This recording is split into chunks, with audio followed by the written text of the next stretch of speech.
Hello everyone, it's Queen V and I'm back to you with another video. This video is about the unfortunate unaliving of 8-year-old Amaria Osby, whose young life was taken at 8 years old at the hands of her mother, Andreal Hagler, last May. It is being reported that Hagler tried to make young Amaria drink bleach and later admitted by unaliving her daughter Amaria with a plastic bag because she loved her father more. You heard me right. This young princess, 8 years old, lost her life because she told her mother she loved her father more. So Hagler takes it upon herself by allegedly forcing bleach on her daughter and then later admitted to unaliving her baby girl with a plastic bag. It is being reported that young Amaria Osby has been on the Illinois Department of Children and Family Services since the age of 3 years old. I'm gonna say this one more time. Young Amaria Osby, who lost her life at 8 years old, has been on the radar of the Illinois Department of Children and Family Service since she was 3 years old. And the department admitted rules were not followed. According to reports, the Department of Children and Family Services failed to even make contact with the family for 60 days. I'm going to say this one more time.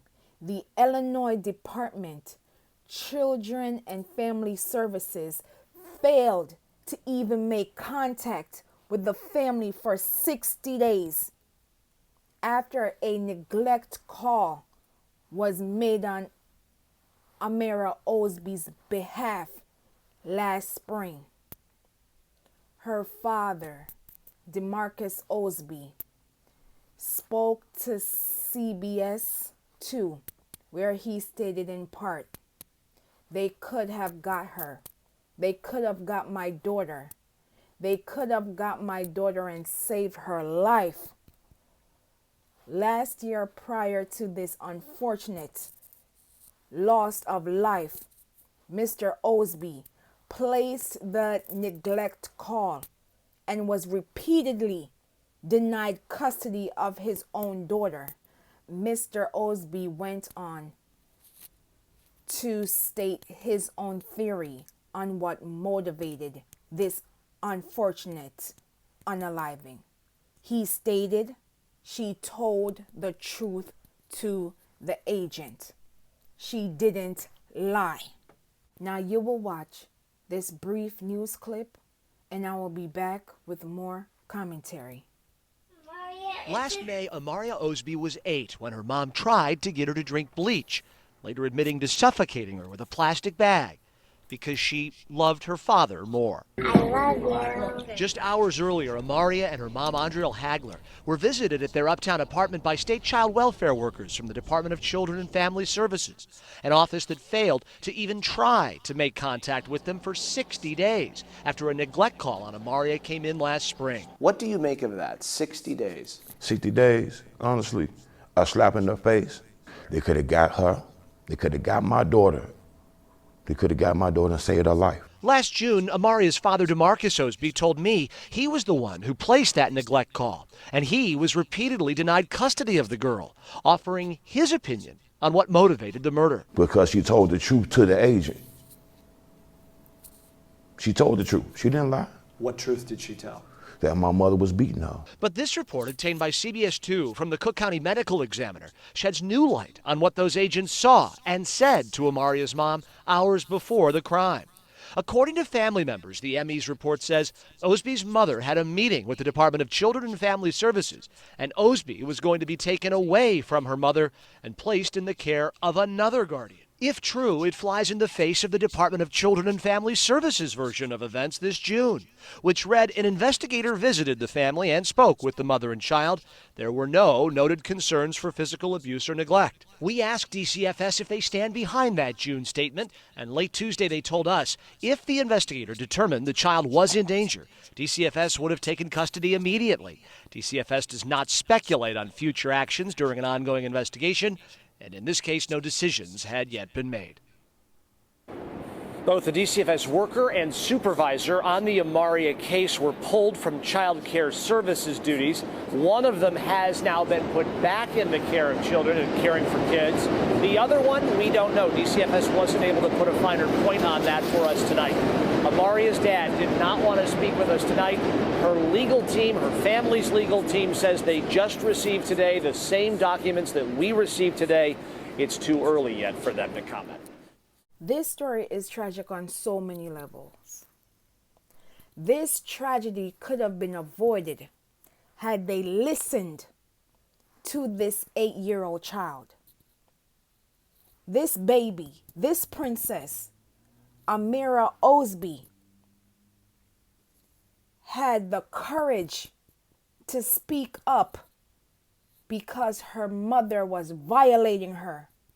The woman who gave birth to her was hurting her in such a way that she informed agents on multiple occasions that this incident is reoccurring. She informs her father, who is rightfully trying to gain custody of his own child. And the Department of Children and Family Services not only denied Mr. Osby, but they didn't even check up on this child for 60 days. 60 days. As I said in my previous video, you need to train and hire more people. And the fact that these two agents who were supposed to be an advocate for young Amaria Osby denied this child. They should not be around anyone's child at this moment. They denied and neglected young Amaria Osby. There needs to be a state and a federal investigation into the handling of this case and cases that they have handled before. Because obviously, if you can neglect a child for 60 days, you do not value your job. And don't tell me about staff overload or staff shortage. You hire more people and you train more people. Now, I am not suggesting that everyone should be hired.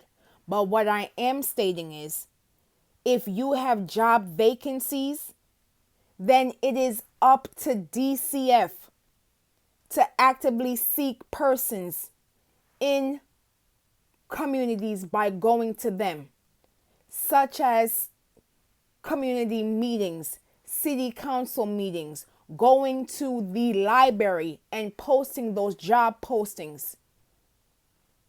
If you truly care about these children, then you do the necessary procedures to ensuring all children are safe, regardless of zip code and race.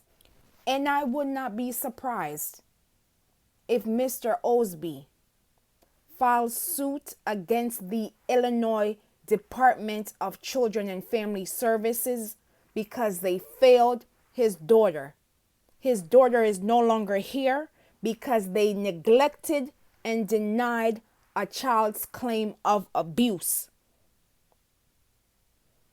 Do you know how much courage it takes for an 8-year-old child to come forward, not only to her father, but to her agent, with claims of abuse, and her agent and the department at hand failed her? Another dream deferred, another destiny unfulfilled, because persons, adults in the situation, who had a duty and an oath to protecting this child, denied her that right. How many more children must we lose before we wake up? How many more dreams must be deferred before we wake up? How many more children must be denied and who unfortunately have to suffer at the hands of their parents, guardians, foster parents, adults who are entrusted into protecting and providing for their child and or children? When will we speak up on their behalf? I will leave in the comments and description below for organizations and hotlines as it pertains to child welfare, because our children truly deserve the best. Their voice matters, regardless of age and or zip code. Protect Black children. Say their names, known and unknown. Justice for Amaria Osby. Please be safe out here, and I will see you in the next video.